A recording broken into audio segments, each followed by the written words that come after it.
మీలో ఎవరు కోటేశ్వరులకు స్వాగతం. మీ ముంగలో ఉన్నారు ఒక ఊరు నుంచి వచ్చిన very talented person. First question screen ముందలుంది.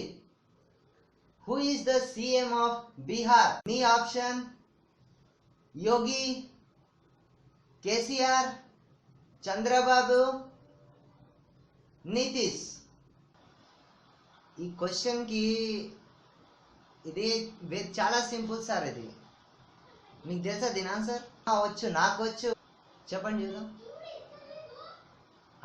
ఏం కాదు సార్, చెప్పండి. కానీ చెప్పమయ్యా, అది మాకు రూల్స్ లేదు, అట్లా చెప్పద్దు సార్. రూల్స్ లేవు అంటే అది కాకపోతే వేరే క్వశ్చన్ చెప్తారు కదా. చెప్పండి చూద్దాం. మన ఇండియాకి పిఎం ఎవరు? మోదీ. ఏ పార్టీ? బీజేపీ. మరి మన తెలంగాణకి ఎవరు సీఎం? కేసీఆర్. మరి రాహుల్ గాంధీ ఏ పార్టీ? కాంగ్రెస్. ఎప్పుడన్నా ఆయన అయిందా? కాలేడు కదా. మరి బీహార్ కి ఎవరు చెప్పండి? నితీష్. చూసినా ఆన్సర్ నువ్వే చెప్పేసి లాక్ చేయగా గెలిచిన ఒక కోటు 1 crore లాక్ చేయగా. చూసిరా, ఇలాంటి వాడు ఒకడు ఉన్నాడు అనుకో, ఈ షో పేరు కొటీషుడు అని. మీలో ఎవరు కొటీషుడు కాదు, మీ అందరు కొటీషుడులు అని పెట్టాల్సి వస్తుంది.